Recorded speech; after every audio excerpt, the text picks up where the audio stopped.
Good afternoon. I'm Sandra Peart, the Dean of the Jepson School of Leadership Studies, and it's my great pleasure to welcome you on behalf of the Marshall Center for the Study of Statesmanship to this conference that we've organized to celebrate and reflect on Harvey Mansfield, his book, Taming the Prince, The Ambivalence of Modern Executive Power. Harvey C. Mansfield, Jr. is the William R. Keenan Professor of Government at Harvard University, where he's taught political philosophy since 1962. He's written on Edmund Burke, on the nature of political parties, on Machiavelli and the invention of indirect government, in defense of a defensible liberalism, and in favor of a constitutional American political science. He's translated several works of Machiavelli and, of course, Tocqueville's Democracy in America. Professor Mansfield was chairman of Harvard's government department from 1973 through 1977. He has earned Guggenheim and NEH fellowships and was a fellow at the National Humanities Center. He won the Joseph R. Levinson Award for his teaching at Harvard, received the Sidney Hook Memorial Award from the National Association of Scholars, and in 2004 was awarded a National Humanities Medal by President George W. Bush. In 2007, Professor Mansfield delivered the Jefferson Lecture for the National Endowment for the Humanities. Professor Mansfield's book, Taming the Prince, The Ambivalence of Modern Executive Power, was published in 1989. It's hard to believe it's been 20 years. In the introduction to that book, Professor Mansfield points to this puzzle. We all, he writes, agree on the necessity of a strong executive, yet we've settled on a term, executive power, which implies that someone is not strong in his own right, but as an agent. Why, in short, he writes, is it necessary to call executive power by a name that deprecates it? 20 years after its publication, scholars see Professor Mansfield's book as arguably the most learned treatment of the nature and extent of executive power ever written. Please welcome Professor Mansfield.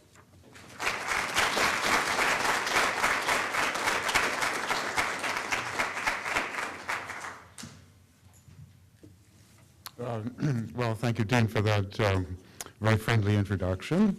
And it's good, very good to be here at the University of Richmond. I see so many friends in the audience and others I would like to meet. This book, Taming the Prince, had, when published, the impact of throwing a pebble into the ocean. And it got a very few reviews, two good, favorable reviews, I think, written by former students. There was a paperback edition to which I added a forward to the paperback edition, in which I discussed the reception of this book and sort of made up on my own two objections that might have been made to it if anyone had reviewed it. Anyway, so I'm very grateful for the pleasure and the honor of this conference and this talk, but I think of it more as a resurrection than a celebration of this book. I want to talk about the modernity of executive power. What I say will be mostly reiteration, since Plato says beautiful things should be said 2 or 3 times. And I want to consider topics in political science related to executive power and connect them together so that there's a kind of line of argument in what I'm going to say. Tout se tient. That's a statement of Montesquieu. Everything fits together. Modernity is what I begin from. Executive power was a modern invention. It was new, but it wasn't discovered. It was, I think, invented but it was a reinvention of something much older. It was a reinvention of monarchy as understood by the ancient philosophers, especially Aristotle. Monarchy in Aristotle, at its highest, is the absolute monarchy of the best man. The best man is the wisest man. So monarchy would be the unchecked wisdom of the wisest man. I hasten to say, person. And this is the rule of the wise, you could say the general principle of classical political philosophy, but now to the wisest of the wise. Because if you're going to make wisdom your principle, why would you choose somebody less wise than the wisest? The same if you're going to make riches the qualification for office, why not give everything to Warren Buffett? This, I think, is the most natural form of government, the absolute monarchy of the wisest man. If government is an art, if there's something rational about it, something to know, if there's such a thing as political science, then the best political scientists should rule in an absolute monarchy. Now, executive power is a criticism of this monarchy, but it's also a replacement of it. And it doesn't really abolish monarchy. It replaces it with something else, with, I borrow the phrase from Machiavelli, uno solo. Monarchy just means the rule of one, and uno solo just says one alone. Emphasis on the alone, and not on the wisdom. So I'm going to discuss modernity as a whole in its political aspects as they connect to executive power. And I want to start from republicanism. There were republics in ancient times and in medieval times, but republicanism is something modern. Republicanism, in its most extreme expression, is to be found in Rousseau, and that's the view that only Republican government is legitimate. That's republicanism carried to as far as you could go, I would say. Now, how is that possible, that Republican government should be the only legitimate government? And I don't think that was seen as well by Rousseau as it was by Locke, John Locke, and in the Federalist. It seems there were two inventions that made modern republicanism possible as the only legitimate form of government: external and internal. External, well, it had to be an extensive republic, a large republic, extensive republic, with a heterogeneous population. And this is a famous argument to be found in Federalist number 10 of James Madison. But internally, it had a certain new configuration of separation of powers and federalism, but at the center of this was executive power. Executive power transforms a republic into a mixed regime of republic and monarchy. A republic by itself is anti-monarchical. Its principle is power is safer in many hands than in just two hands. But a republic with an executive power overcomes the civil war which had always existed between a republic and a monarchy. This overcoming or this compromise between republic and monarchy was especially the work of John Locke, who lived through the English Civil War, which was a war between republic, the Puritan Republic, the Republic of Oliver Cromwell, and the monarchy of the Stuarts. And he, okay, right. He took a heavy fall.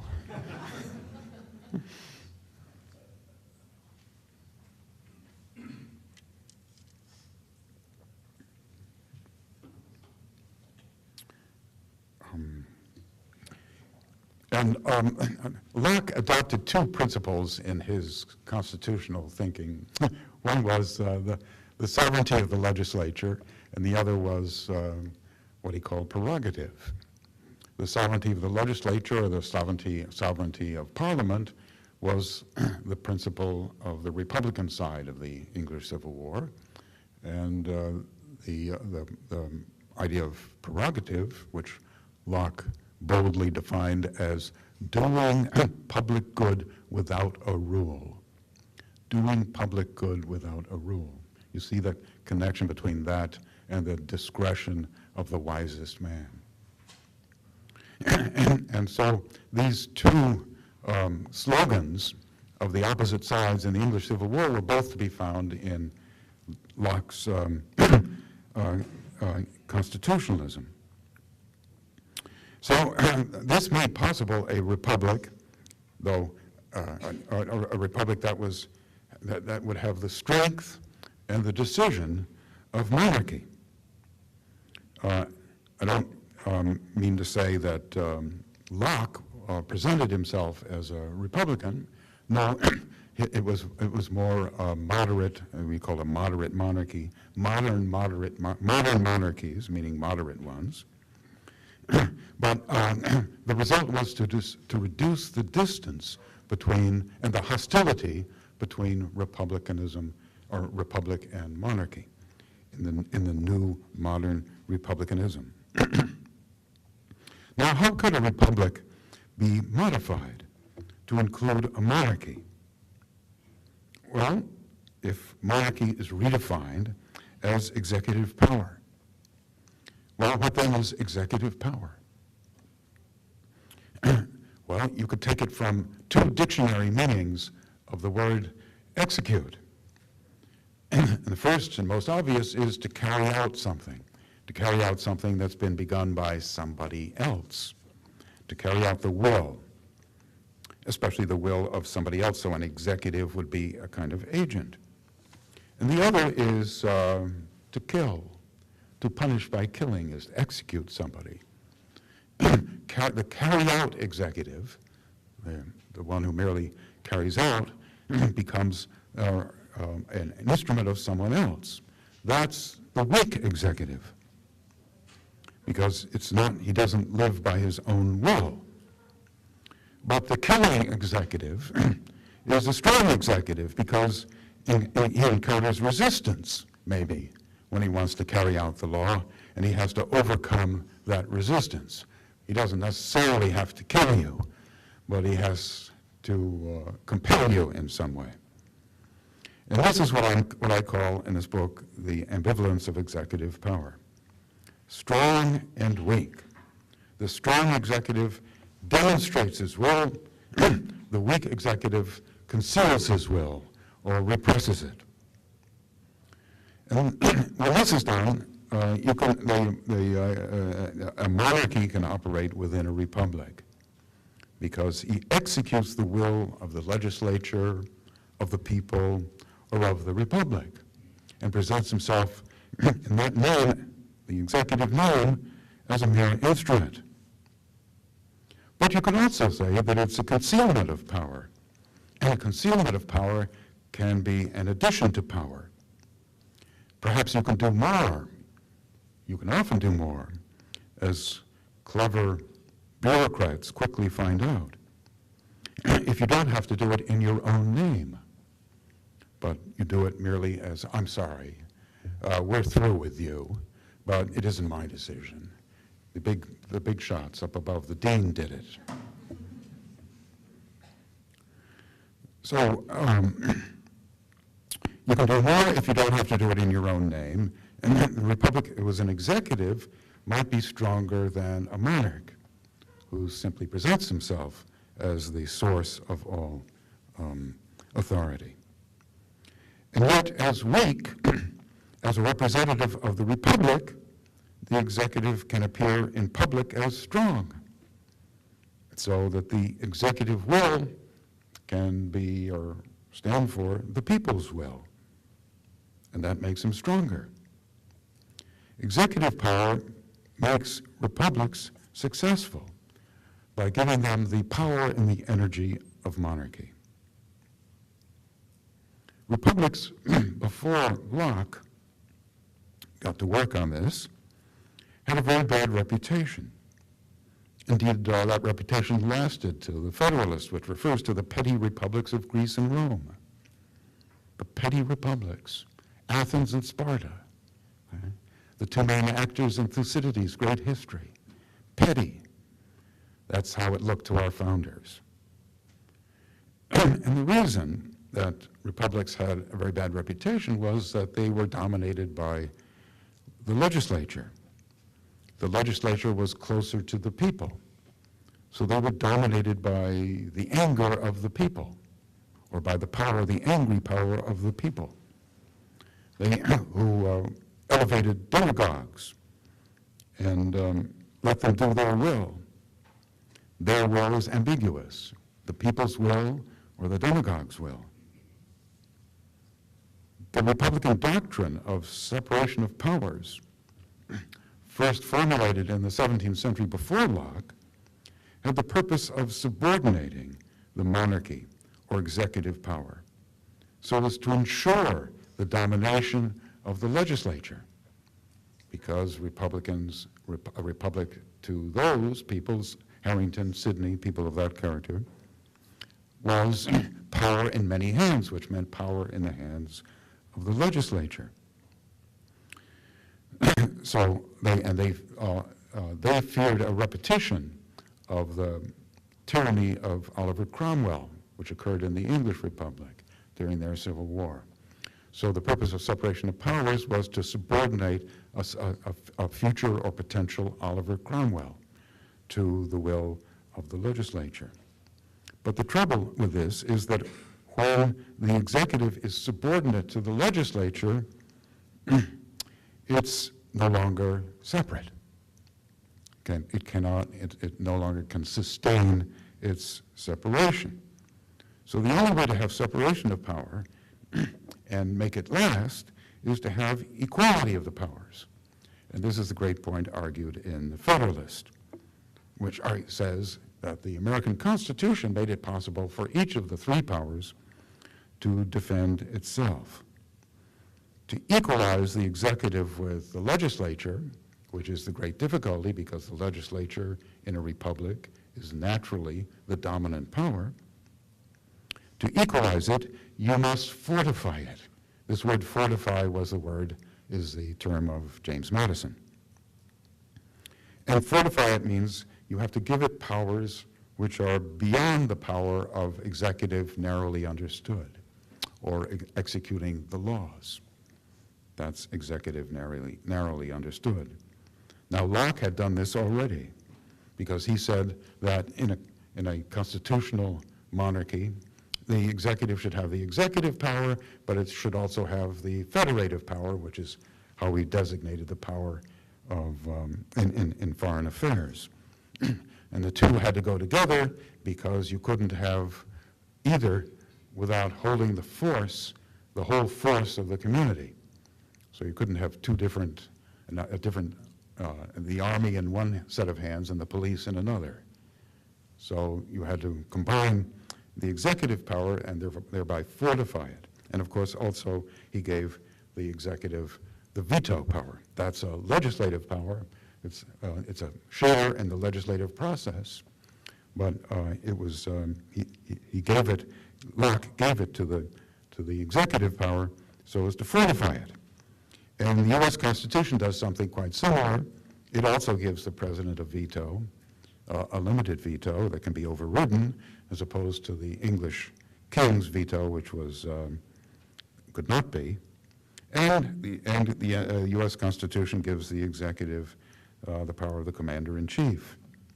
And the vesting clause in the Constitution for the executive says executing the office, and that's the oath that you take.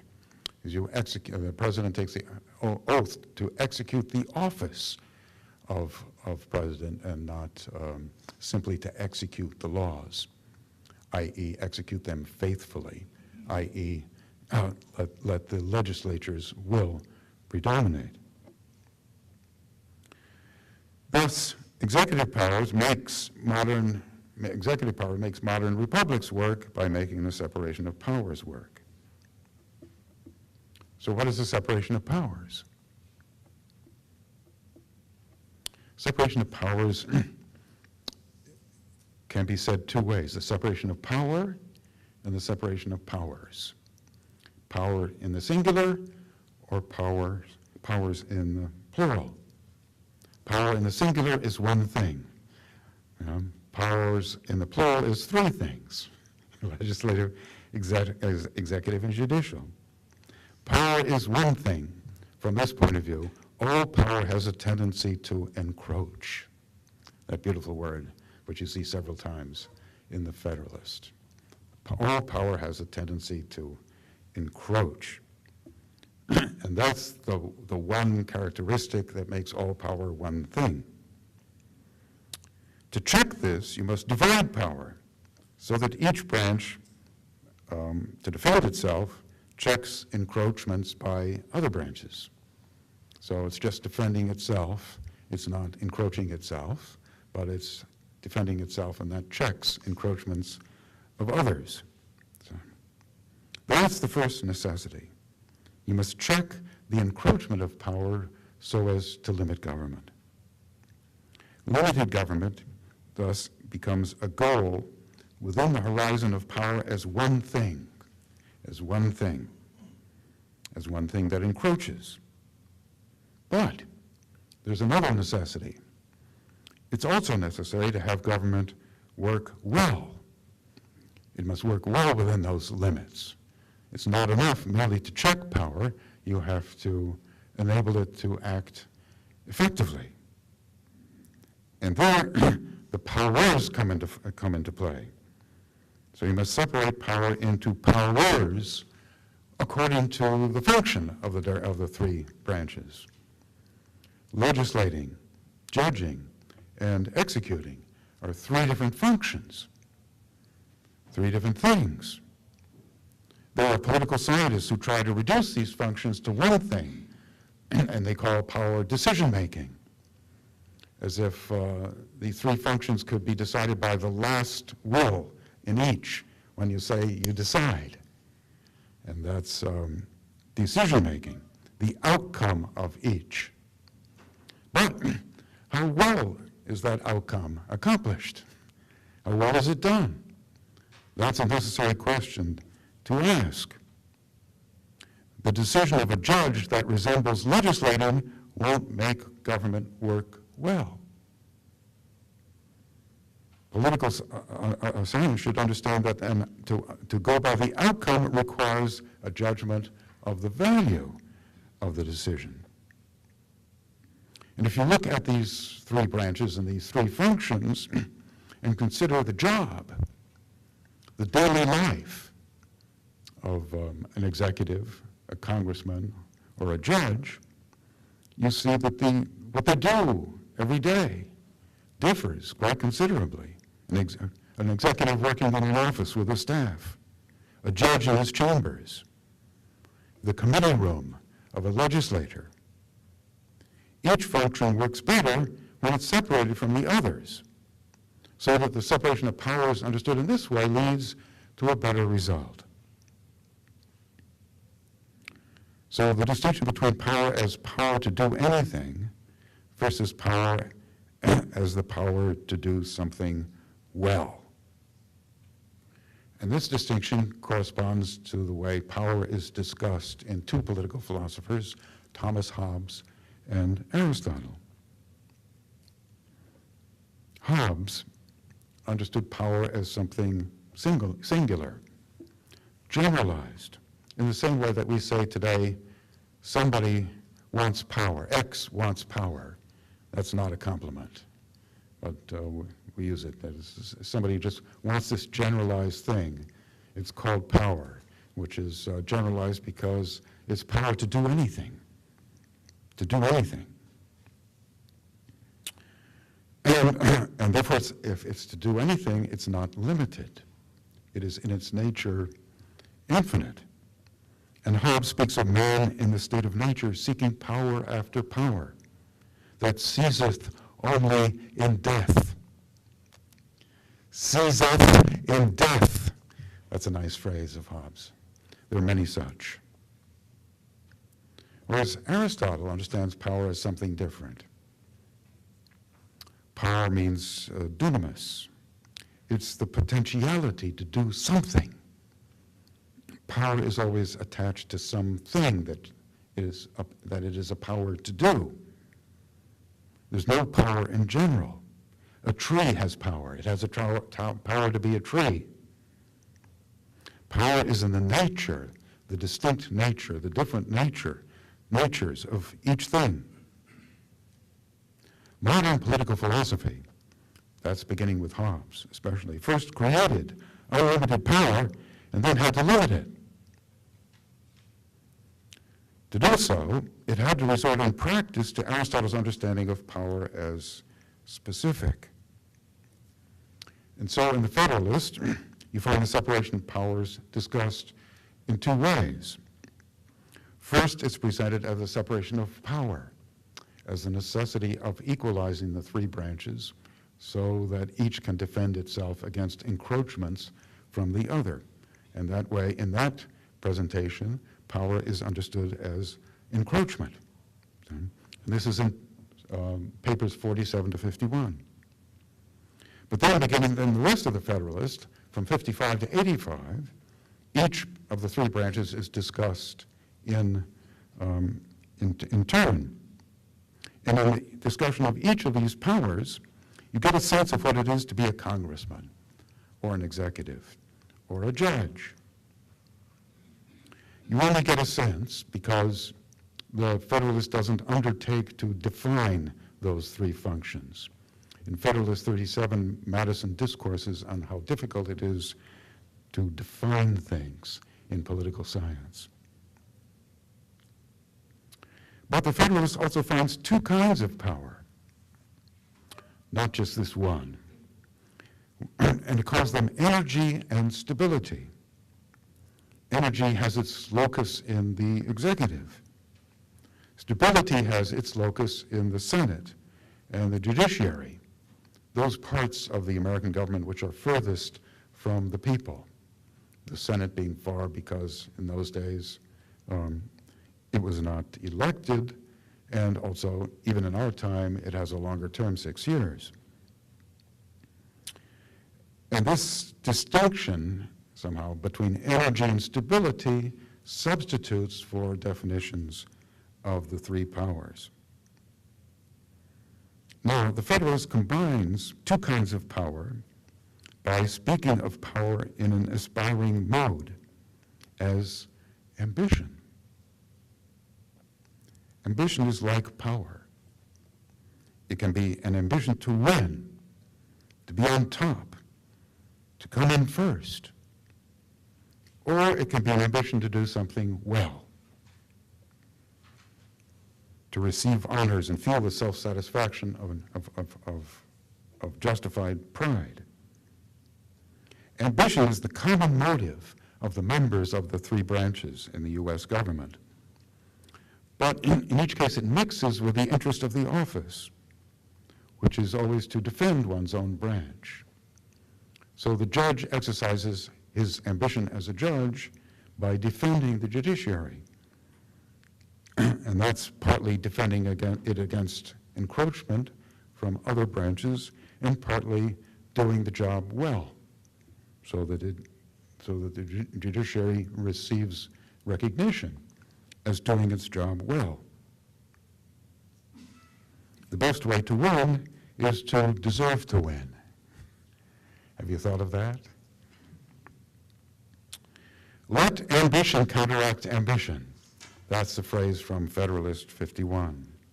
And by that, I think Madison meant ambition should vie with ambition. This is Jim Caesar's exegesis. Vying. Ambition counteracting ambition is a contestation with one another. So that the separation of powers in the American Constitution is three powers contesting with one another.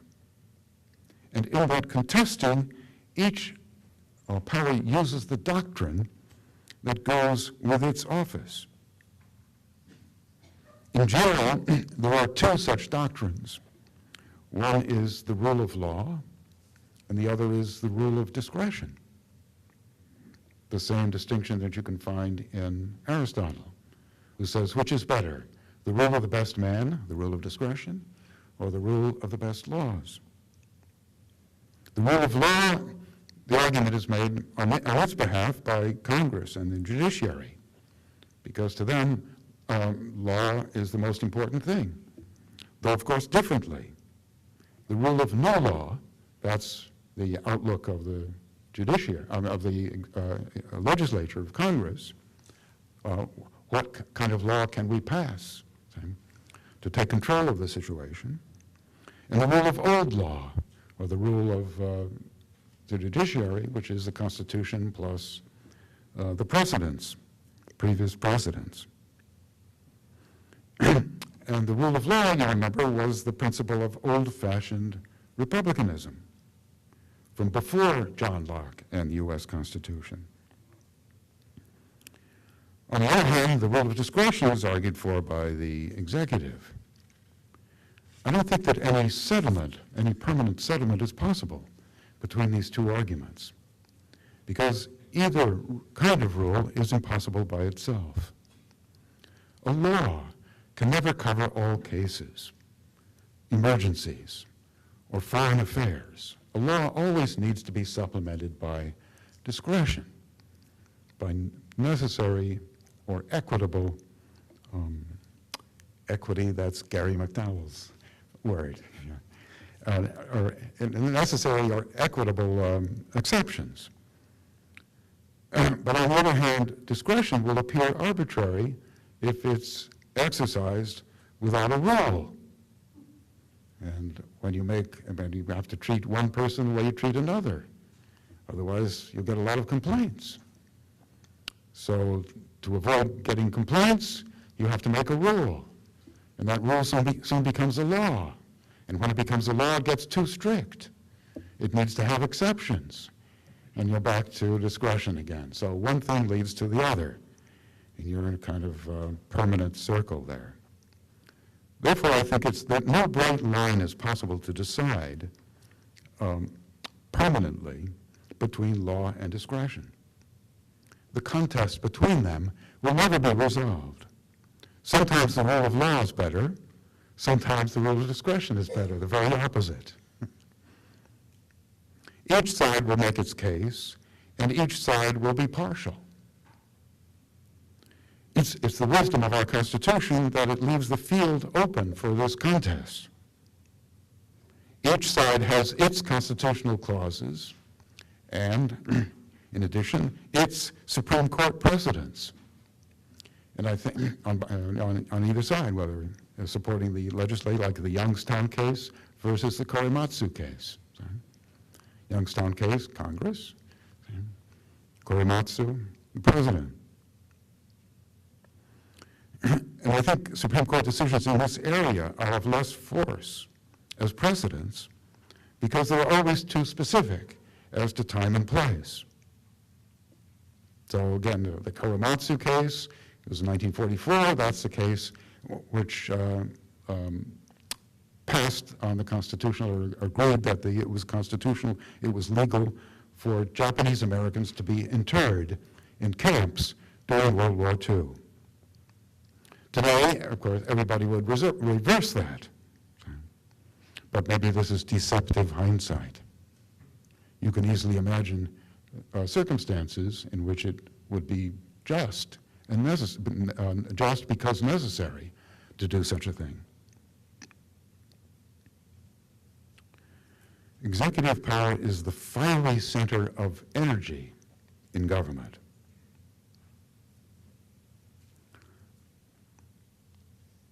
So the Constitution is like an oracle, I wanted to say. It stands above, it says little, and it never replies. Now, what is energy? Which I meant to say is the fiery center of our government. Energy is a term from modern physics. Applied to human psychology and politics, it's morally neutral. It's clearly an English translation of the Greek word energeia, which is you can find in Aristotle. The energeia in Aristotle means the characteristic activity or work of a thing or of a person. A good photo of you catches you. Say, that's that person. It sees you doing what you habitually do, or looking the way you habitually look. And that reminds you immediately of that person. The energeia.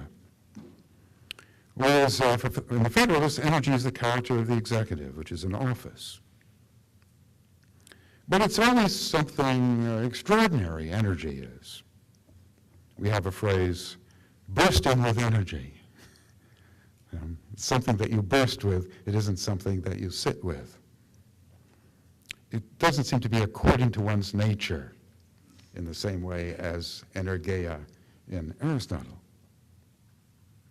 The source of energy is Machiavelli. It's time to mention his name. I already mentioned it once. Machiavelli and his notion of virtù. He doesn't say energy. He's not yet using these scientific terms. Virtù is virtue in Italian, and it's virtù of uno solo, of one alone. The virtue which makes you an individual. But who is the most individual? It's the prince, the person who is at the top. How does he get there? He gets there with an effort. He must make himself an individual. An example would be Romulus had a brother, Remus. Romulus was forced to bump off his brother, Machiavelli says, in order to be alone, to be essere uno solo, to be alone in the government. Romulus, it seems, was not his brother's keeper. He was his brother's murderer. And according to Machiavelli, he merits excuse because it was necessary to dispose of his brother so that he become uno solo, alone. You have to be able, in politics, to kill your brother. Or, this is a bit exaggerated, to be ready to do so. You see how contrary this is to the Bible. And yet it's somehow the origin of our liberal individualism. Great effort is needed to become an individual. You don't begin as one. You begin within a moral or cultural tradition, and you must wrench yourself free from it. The classical tradition understood man as a sociable animal or political animal. That's Aristotle. Christianity said you are your brother's keeper. The modern executive has its origin in a great wrenching from this. There's no politics as man's nature. There's no divine right. Divine right says government is the executive of God, with a small g or a capital G. And it begins as tyranny. Government is not for the common good. There's a kind of paradox here. Machiavelli, in his writing, in his political science, says that it's for the common good to have a prince who does not act for the common good. Really, only Machiavelli sees this paradox, with satisfaction. Everyone else lives in fear or in hope of causing fear of others. There's also a paradox in Machiavelli's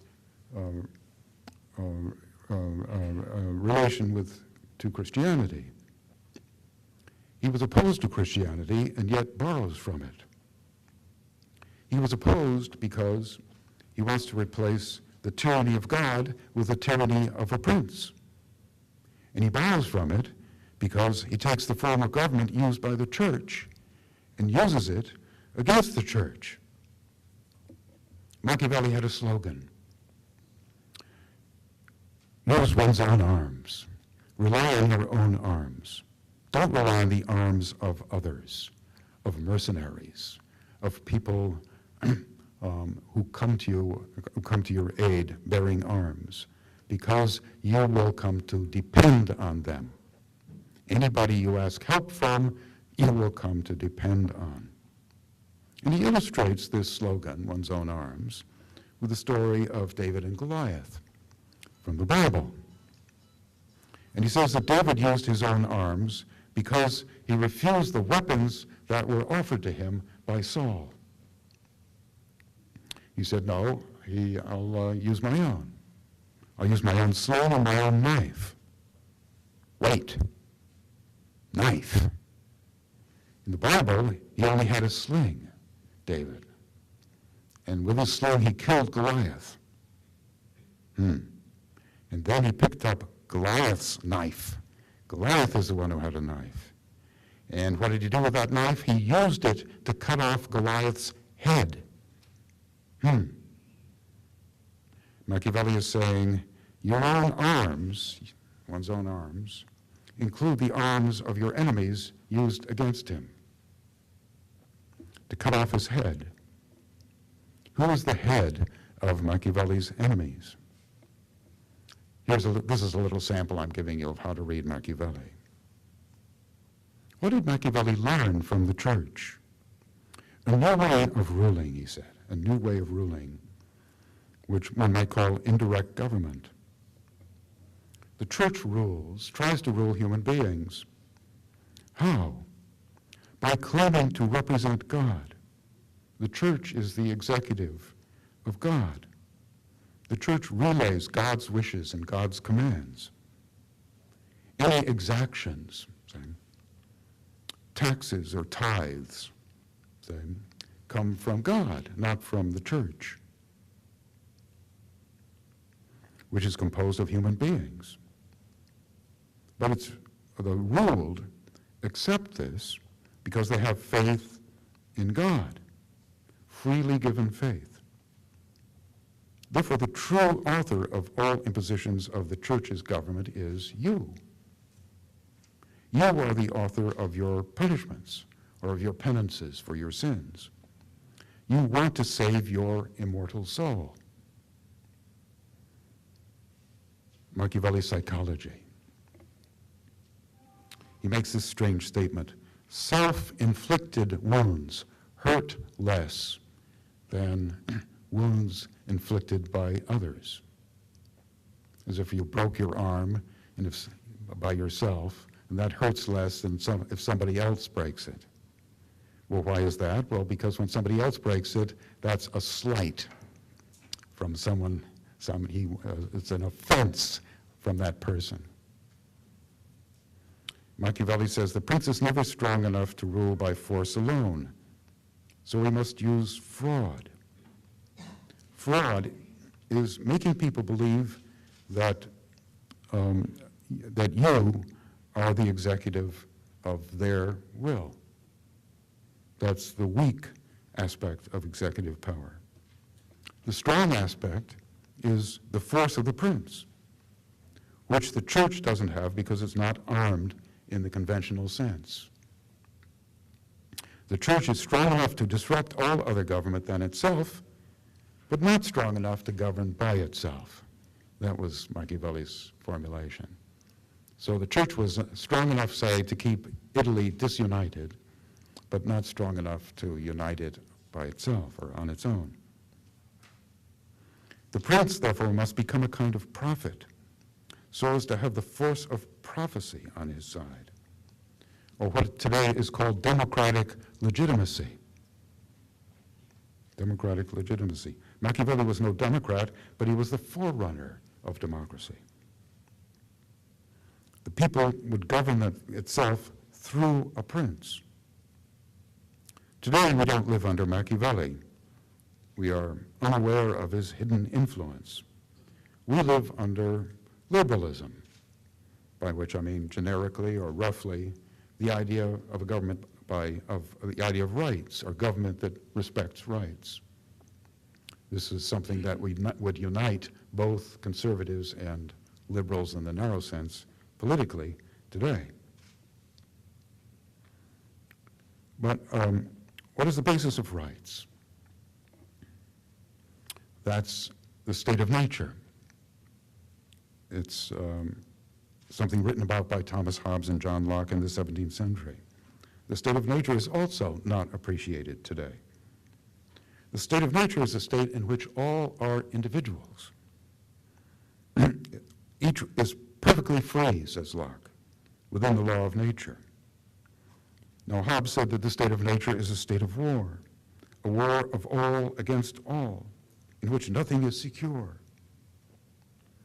There's no peace without a sovereign, without a government. Locke is somewhat more moderate in his description of the state of nature, but not essentially different. Nature makes us individuals. It's not that we're sociable or political, and we're not subjects of God. The effort of killing your brother is passed over, though Hobbes and Locke know how much they had relied on Machiavelli, but it was prudent not to acknowledge it. State of nature says that men are born with rights, not with government. There are two consequences of this.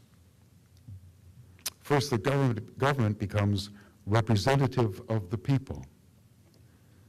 It's instituted, or supposedly instituted, by the people to emerge from the state of nature, from fear and insecurity, which would affect you if you did not live under a government.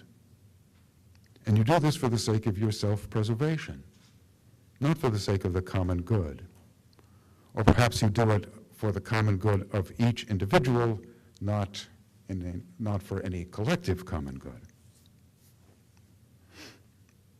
In ancient and medieval times, there were representative institutions in government. But, for example, the English Parliament.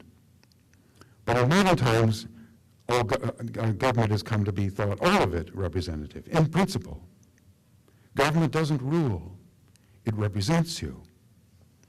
That's the same principle as Machiavelli's Prince. The impositions of government come from the governed. Hobbes thought that authority was created by the people in such a way that each becomes the author of his own punishments, as I said before.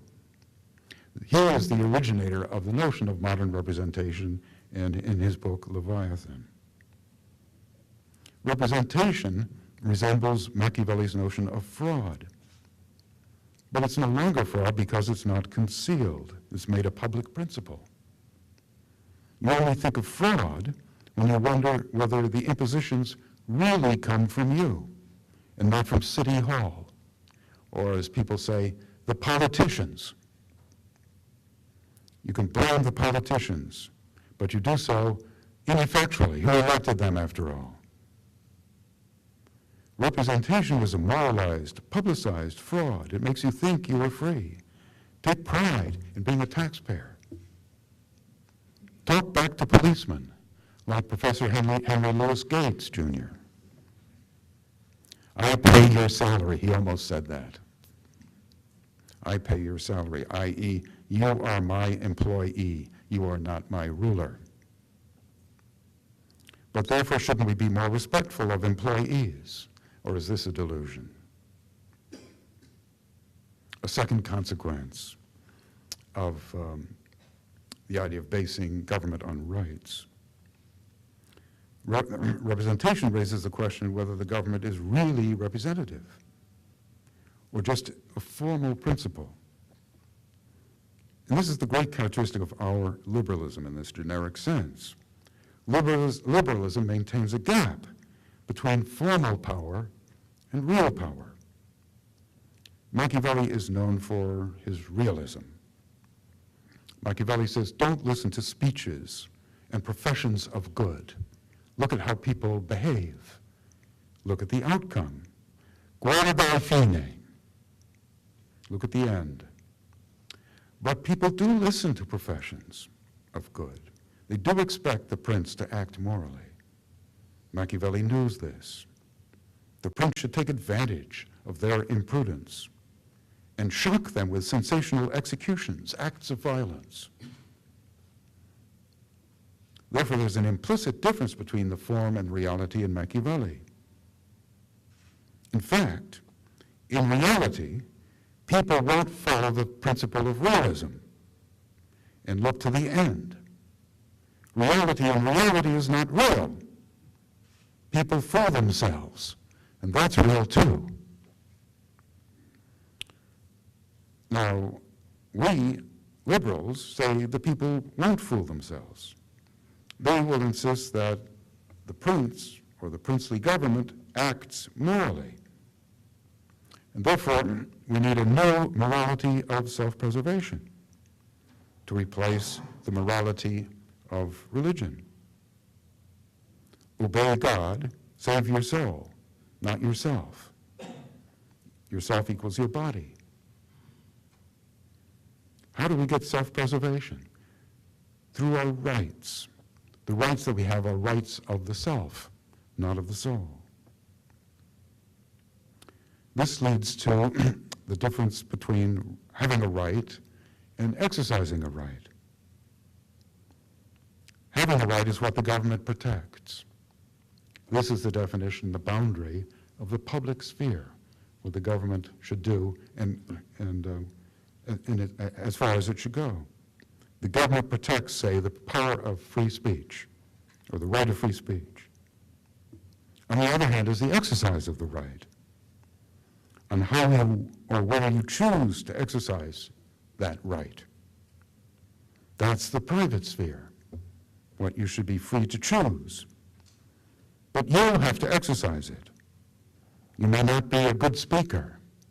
Too bad.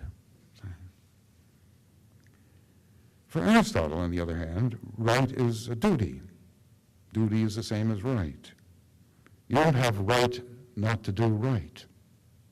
If it's right, on the other hand, you should do it. The right to free speech is something formal. The exercise of it is the reality. In reality, the right, or the formal right of free speech, gives an advantage to good speakers, to orators, and intellectuals. It means you will have a free society in which orators and intellectuals, or people who speak and write, have inordinate power. Liberal society rests on this distinction between public and private, between formal and real. But on the other hand, it also rests on the notion of outcome or success, which is similar to Machiavelli's principle. How well are your rights protected? Do equal rights actually produce equal treatment? That's what Professor Gates was exercised about. This principle competes with the first principle of formal versus real. This principle, looking to the end, looking to the fact, judges every formal institution by its effect, by its reality. It's not enough to protect formal rights. You must keep people secure in their actual lives. Hence, there's a drive toward informality in liberal democracies. Tocqueville said, democracy hates forms and formalities, which seem to it to get in the way. Are we better off? That was Ronald Reagan's question, perhaps also President Carter's. And that's, are you better off is the question as to the reality of your security and your sense of prosperity. Now, the greatest formality is a constitution, especially a written constitution. There are two meanings of constitution. First, the liberal constitution of limited government,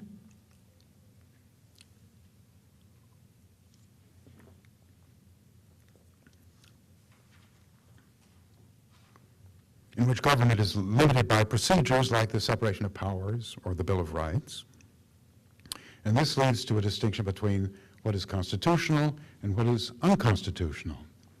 And the Supreme Court can make that distinction in passing on legislation, and we can make that distinction in looking at different regimes across the world and deciding whether some are constitutional and some are unconstitutional. The Soviet Union had a constitution. So sometimes regimes pretend to have constitutions. That's the first meaning of constitution, limited government.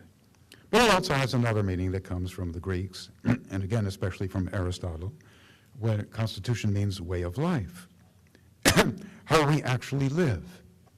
Not what rights do you have, but how do you exercise them. In this meaning, every country has a constitution. As in the way that we speak of a biological constitution, whether you have a healthy constitution or not. The structure of society. The United States has a constitution which was founded as limited. But over time, it has become more and more the cause of our way of life. When it was founded, the Constitution was subordinated to the people that made it and ratified it. We, the people, made it. So we're the people, and this is the Constitution is beneath us and is our instrument. But in time, the Constitution came to be venerated. That was already predicted by Madison in Federalist 49. Venerated. A Constitution needs to be venerated. Veneration is people living under the Constitution instead of above it, as they are when they're ratifying it or making it. Living under the Constitution, you wouldn't think of making another one. One main feature of the U.S. Constitution, come back to the beginning now, is a strong executive. In time, as politics influences society, this has raised the esteem of one-man rule to an amazing extent in a people that considers itself a republic or a democracy. The principle of a republic, to repeat, is power in many hands. And yet, in our country, you see one-man rule in every institution, corporation, or association, even in universities, even in the faculties. When we want to decide a question, we take a vote. When we want to get a job done, we don't use a committee, we appoint one man to do it. Thanks.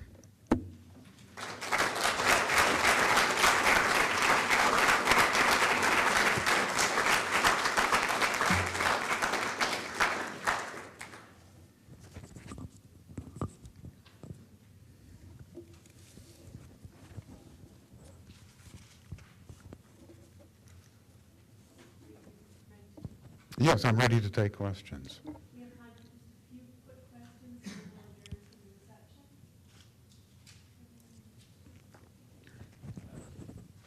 At this point, Professor Mansfield, how you would evaluate the success at this point or the dangers ahead for the system we have of the separation of powers? It seems to me that perhaps in our minds right now is this growth of bureaucracy, that particularly where the executive and legislative agree, and it seems like they particularly agree most on the growth of social services. Even the party against it only slows the growth. And it seems in some cases the future, if one looks at the cutting edge states like California, leads to perhaps an ungovernable system in the future. What you think, is there a remedy within in the current system, something like that? Is it something predicted and therefore that something where you could expect a remedy, or? The most obvious remedy is to elect the other party. When one goes too far, elect the other one. And hope with some confidence that the separation of powers, the balance of the three powers will be restored by the evident necessity of each function. And one hopes the manifestness or the obviousness of malfunction. So that is the confidence on which a popular government rests, namely that the people will see what's wrong. And our Constitution sort of funnels the perceptions of the people in such a way as enables them to divide and to take different points of view without attacking each other and without suppressing opposing views, but to divide but also to choose one way and for a time. So yeah, and I guess what you're saying is, are there irreversible changes and I suppose that would be the kind to look out for. Changes which so challenge the very notion of separated powers that they make it that they change the perceptions of the way people see things, and so then the people would no longer be such a check, no longer understanding would no longer be such a check. So I think from that point of view, one could worry about a sort of progressivism that presents itself as never to be revoked or taken back. That's what conservatives are here for.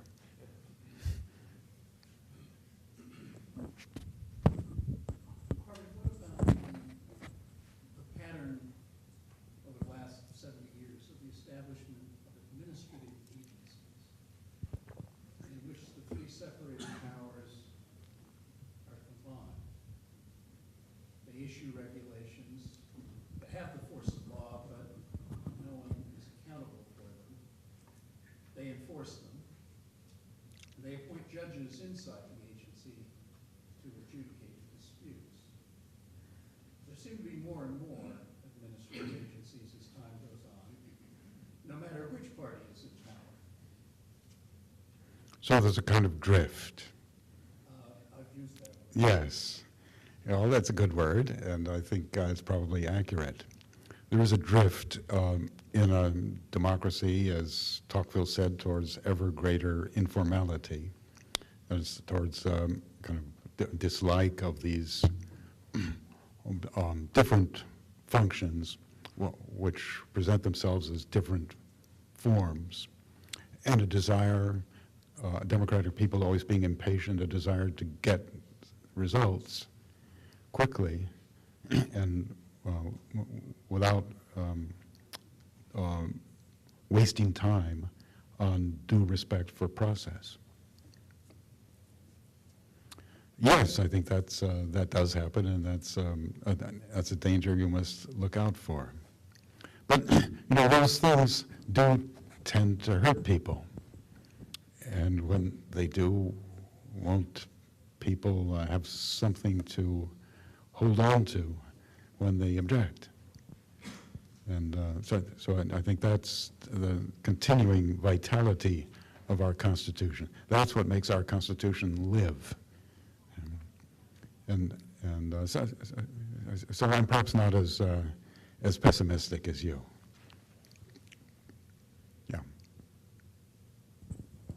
Since we're talking about Tocqueville, do you see any connection between what you just described as the tendency toward more informality with his prediction, which made a lot more sense thinking about Europe a couple of years ago than it seems to make for us now, of the kind of soft tyranny that comes from bureaucratic growth or bureaucratic aggrandizement? We've still got a different country, a different constitution, and a different people from Europe.